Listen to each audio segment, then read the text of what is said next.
সীমান্তে বাংলাদেশ থেকে আক্রমণ তেড়ে গেলেন ভারতীয়রা। সেল ফাটালো বিএসএফ। মালদহে সুখদেবপুর সীমান্তে উত্তেজনা। বাংলাদেশের সীমান্ত পেরিয়ে এপারে আসার চেষ্টা। সুখদেবপুরের বাসিন্দারা বাংলাদেশি নাগরিকদের তাড়া করেন। তখন ওপার থেকে পাথর ছোড়া হয়। পরিস্থিতি সামাল দিতে কাঁদানে গ্যাসের সেল ফাটায় বিএসএফ। তারা খেয়ে পালায় বাংলাদেশি নাগরিকেরা। গত কয়েকদিন ধরেই বাংলাদেশ সীমান্ত দিয়ে ভারতে ঢোকার একাধিকবার চেষ্টা হয়েছে।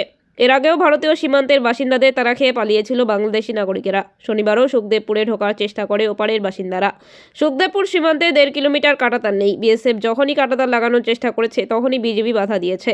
মাটি খুঁড়ে সুড়ঙ্গ বানাতে দেখা দিয়েছে ওপার থেকে। স্থানীয় বাসিন্দারা বলেছেন, বাংলাদেশি নাগরিকেরা এপারে এসে ফসল কেটে নিয়ে গিয়েছে। সীমান্তের ওপার থেকে এসে গতকাল রাত থেকে তাণ্ডব চালানো হয় এপারে। তারপরই বাধা দেয় স্থানীয় বাসিন্দারা। তাতেই উত্তেজনা ছড়ায়। বিএসএফ পরিস্থিতি নিয়ন্ত্রণে কাঁদানে গ্যাসের সেল ফাটায়। তারা খেয়ে পালায় ওপারের বাসিন্দারা। এর আগে সীমান্তে কাঁটাতার বসানো নিয়ে বারবার বাধা দিয়েছে বিজেপি। কেন তারা বাধা দিচ্ছে তা নিয়ে প্রশ্ন উঠেছে। বাংলাদেশে অন্তর্বর্তী সরকার গঠনের পর থেকে একাধিকবার সীমান্তে উত্তেজনার সৃষ্টি হয়েছে। অবৈধভাবে ভারতে প্রবেশের জন্য বেশ কয়েকজন বাংলাদেশি নাগরিক ধরা পড়েছেন।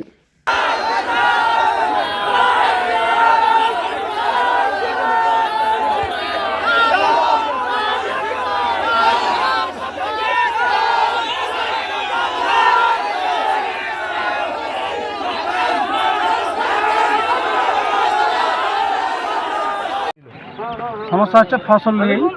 ফসল আমাদের ভারতীয় লোকেরা সবাই আমাদের ইন্ডিয়ান জায়গা আছে ওগুলোতে ফসল মনে যে এখন যেমন গমের সিজন, ভুট্টার সিজন, এগুলো ওরা কেটে দিয়েছিল। ফলে আমাদের এখান থেকে গ্রামবাসীরা নিয়ে গেছিলো বিএসএফকে দেখাতে। সেই পরবর্তী সময়ে ওরাই বরঞ্চ হামলা করে আমাদের বিএসএফের উপর। দলবল নিয়ে আসে, দলবল নিয়ে গ্রামবাসীর পুরো এলাকা নিয়ে পুরো অত্যাচার করেছে। বোম ছুড়েছে। আপনারা জবাব দিবেন? এরকম আমরা সবসময় তৈরি আছি। আপনার নাম? আমার নাম আবু সুফিয়ান। প্রত্যক্ষ সকাল থেকে তো ছিলাম না, কিন্তু আমি প্রায় 3 ঘন্টা 4 ঘন্টা থেকে আগে থেকে এলাম। দেখছি যে ওপার থেকে প্রচণ্ড মানুষ আক্রমণ করেছে এই সাইডে। আমাদের বিএসএফের উপরে আক্রমণ চালাই, কিন্তু বিএসএফ দেখতে জনতা বলে কিছু করতে পারছে না। তখন আম জনতা, এদিকে সুখদেবপুরের আম জনতা এবং আমাদের সবদুপুরের আম জনতা এসে তাদেরকে রুখে দাঁড়ায়, এবং রুখে দাঁড়াবার সময় একে অপরের সঙ্গে সংঘর্ষ শুরু হয়।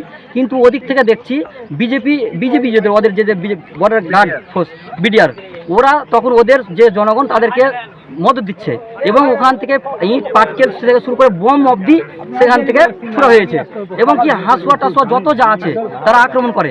আমাদের এখানে যতটা পেরেছে আক্রমণ করলে আপনারা জবাব দিবেন? অবশ্যই আমরা সবসময় রাজি আছি, কিন্তু আমাদের বিএসএফ, আমার নাম দীপঙ্কর মণ্ডল, যদি হামলা করে আপনারা জবাব দিবেন? অবশ্যই জবাব দিব। আমরা বিএসএফ এর পাশে আছি। তো ওরা পাবলিককে সাপোর্ট করছে, বিজেপি